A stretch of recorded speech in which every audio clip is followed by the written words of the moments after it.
words fighting back, coming down to the finish. If a picture is worth 1,000 words, this is one stunning picture. 1,000 words just in front. 1,000 words wins the Robert B. Lewis. Honoree P is full out now, second on the outside, and they're coming down to the line, and 1,000 words has done it.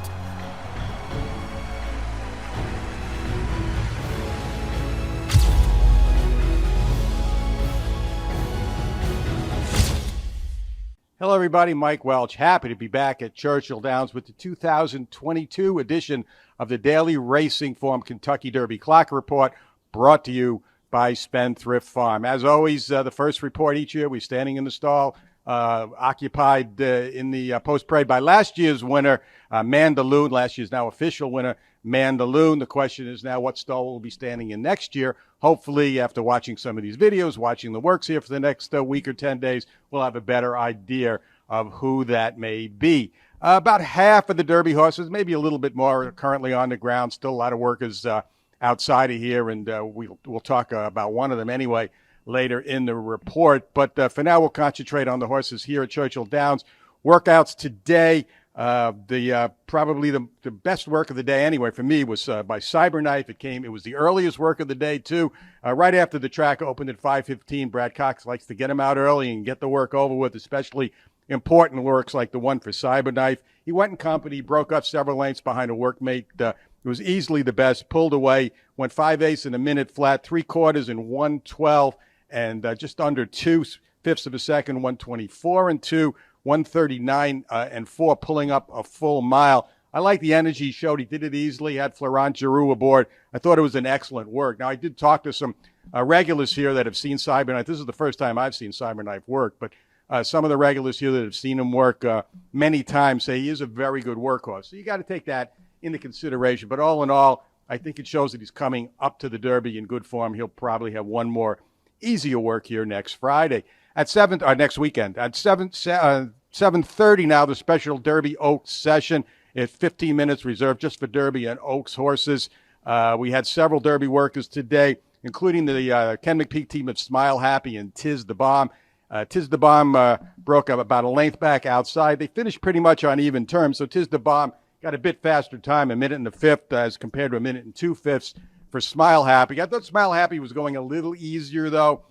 To the wire and maybe a little bit better on the gallop out. They went out 13 and change, just okay.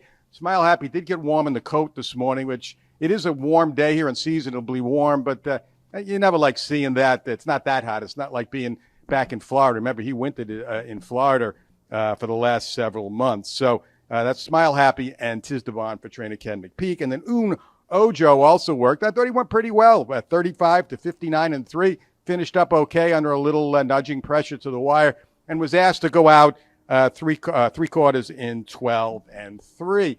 Now, one horse who worked during the Derby Oaks session, but without a Derby towel, but is still a consideration for the Derby at least somewhat, is Tampa Bay Derby winner Classic Causeway. He's got enough points to get in, coming off a disappointing race in the Florida Derby. The connection's not sure which way to go.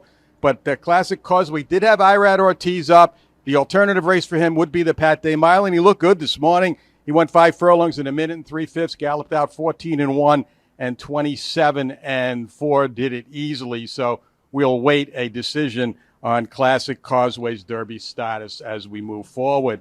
Yesterday, there were some significant works here as well. The track a little on the wet side Friday. The first of those came from Zozos, Brad Cox, again getting out early. Went 3/4 from the 5/8 and 12 and 2. Also galloped out well, 25 and 1.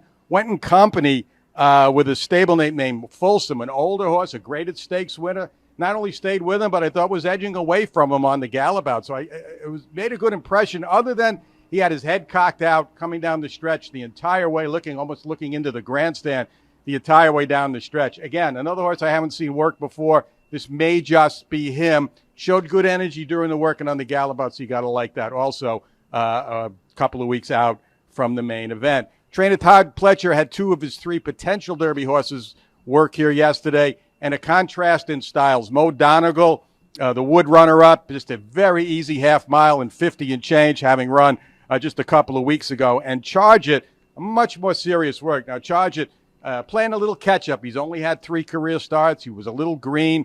in his last start when he was second in the Florida Derby. But he went 5/8 and a minute and 2/5 and galloped out very strong, 12-4, 125, pulled up a mile in 38-3 while going in company with another older graded stakes horse, Cezanne. So Todd was all smiles talking about the race, the work afterwards. So Charger seems to be moving forward. Everybody's looking for a forward move from him out of the Florida Derby with a little more experience, and hopefully will behave himself a little better coming down the stretch than he did with a big effort, but racing greenly in the Florida Derby. Also yesterday, Barber Road worked, another kind of contrast in styles, just loped along. He broke off at the three-quarter pole, went 52 to the top of the stretch, and then the rider just race rode him from the 3/16th pole to the wire, finished up in 1:16 flat, logged in a little bit at the end, and it was asked out another 16th of a mile into the turn, but he did gallop out with a lot of energy from all that urging there on his own the rest of the way, went out a mile in 1:42. The other Derby worker I want to mention that it happened about 1,000 miles here or whatever it is from here to Fort Lauderdale. Seemed like that on my flight anyway yesterday. But I'm talking about Simplification, the Florida Derby third place finisher.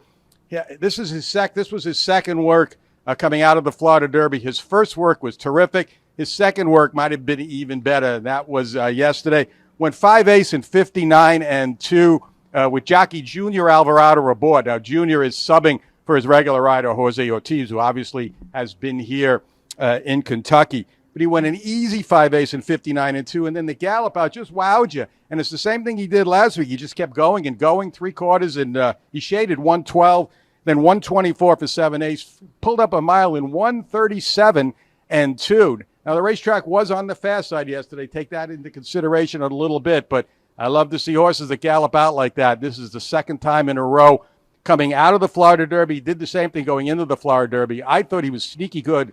I know he finished third in the Florida Derby, but he was pinned down on the rail. I thought that was the deeper part of the track that day. He set sort of a pressured pace, or was under pressure a long way. So I look for Simplification to move forward off the Florida Derby the way he's been training. He'll have one more work at Gulfstream, and then ship locally. He'll only gallop once he gets here. Among the Oaks workers this morning, the most significant work was Hidden Connection. Three-quarters and 13-4. Was under pressure, went a minute and change to the wire, and then was asked to go out a full three-quarters for trainer Brett Calhoun. Nostalgic and Easy Half, 48-4. Venti Valentine, 47-1. Yesterday, real quickly, Todd Fletcher had scheduled his three fillies to work Thursday, moved the works back a day because of the weather and the track conditions. Nest, probably the most notable of the group, 49-4. Irad Ortiz up, finished okay, but he seems second best to me. She seems second best to me on the gallop out with her workmate Inventing, who is a maiden. She's only raced once. She finished second in her only start. But Todd seemed pleased. It was designed to be an easy work for her, and I'm sure she'll do something a little more strenuous probably next Thursday or Friday. Also, Todd worked the team of Goddess of Fire and Shahama, and I thought of those two, Shahama was much the best. Did have Irad aboard for that work. So that pretty much sums up what's gone on here, Oaks and Derby-wise, the last 2 days. But moving forward, just a lot more action to report. Tomorrow, the potential Derby favorite Epicenter is scheduled to work for Steve Asmussen.